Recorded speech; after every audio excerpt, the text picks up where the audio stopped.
Hi guys, welcome back to the channel. This week we are going to talk about a very hot topic. There is a question that always pops up when people are asked by SARS to verify their banking details. So a lot of people who are getting refunds might get this issue, and I've just thought let me cover this topic in my video. So we are going to talk about when SARS asks to verify your banking details, why does it happen, and how to handle it. Well, let's get right into it. What is the reason why SARS asks people to verify the banking details? Well, banking details would be verified by SARS if you are, for example, number one, receiving a refund for the first time.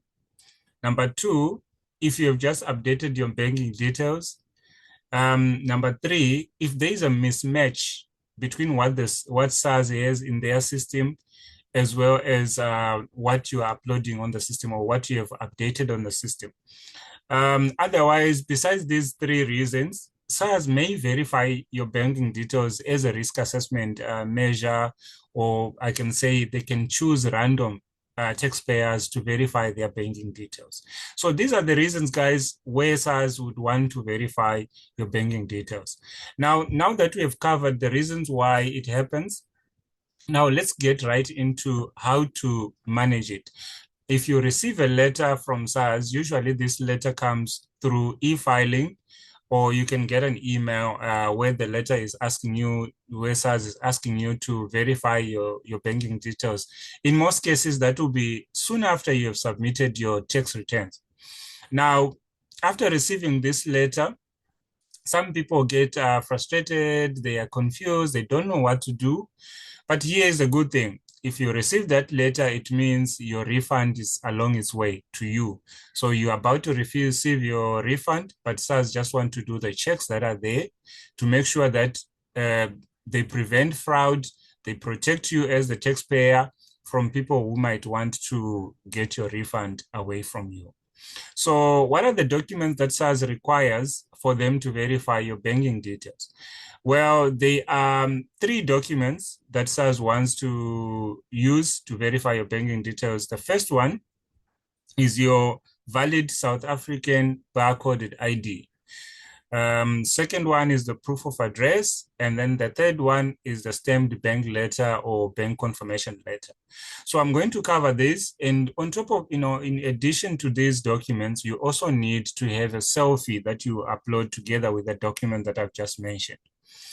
Now, if you are in terms of the South African ID, you can use a driver's license or a passport to verify your identity, but make sure that you've got a copy that is certified by a commission of audits and not older than three months.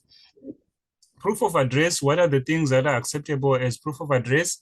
You can submit your utility bill, you can submit your bank statement or your lease. And please take note, if the utility bill is not in your name, then you will need, in addition to that, you will need an affidavit that mentions that you've been given authority by the owner of the landlord, as well as the ID of the landlord. If you are to submit your bank statement or a bank confirmation letter, make sure that it is stamped. All these precautions will just help to avoid some delays in paying out your refund. Now that I've mentioned about the selfie that is also required, let me get right into it again. When you are submitting this information, I know there's a misconception that when SARS is verifying your banking details, a lot of people would just want to take the bank confirmation letter, send it to SARS. Please note, guys, this will lead to delays in payment of your refund, because when SARS asks you to verify your banking details, if you look at the letter that they sent you, you will see that the letter has got these items that I'm mentioning here that SARS would want to see. So if you submit only one from these three, then it means you might have a challenge, because they will still send you another correspondent to say, we thank you very much for submitting your information, but you have realized that you did not send the proof of address, or you did not send your identity document. So the selfie is also another way that SARS is using to verify you as well, that the information that you're supplying, it is being supplied by the right person. So it needs to show your head and shoulders photo. And also, in addition to that, you need to have your ID in your hands, the same one that you have sent as your identification document. If you are using your passport, you need to be holding your passport. If you are using your driver's license, make sure you are holding on the selfie your driver's license as well. I've got some other people who got delayed when they send another form of identification, and then they are holding another form of identification on that matter.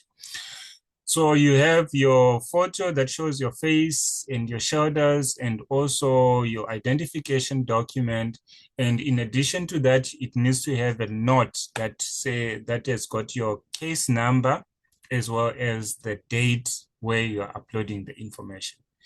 Now, the case number, where do I get the case number? The case number, you get it from the letter that you received from SARS. We have that case number on top. That says case number, tax reference number. So you use that case number and write it on the note that you are holding together with your ID on the selfie. Once you do these things, guys, you need to now upload your information through the SARS eFiling system, where they have requested, obviously, on next to it, there will be a part where you can upload your documents. Otherwise, you can also submit this information via the SARS Mobi app. If you don't have these two channels, then you can carry your documents and then you can go to SARS. Here's one point to note: when you are taking your documents to the SARS branch, you need to make sure that the identification document that you have, you are going to carry also the original document together with you as you are going to go and verify your information. Now that we have covered the documents that are required, maybe perhaps you might want to know about the timelines. Timelines, if it is just a systematic verification, it is pretty straightforward. Within 24 hours, the banking details would have been verified.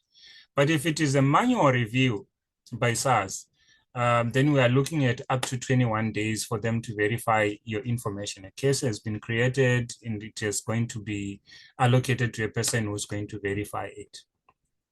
Once the information has been verified, once you get a note that says your banking details have been verified, now we are looking at up to from 72 hours up to 7 days for the refund to reflect into your banking account. So if you have any challenge, guys, with this process, I think this is a pretty seamless and simple process. But if you have any challenges, feel free to contact SARS on their toll-free number.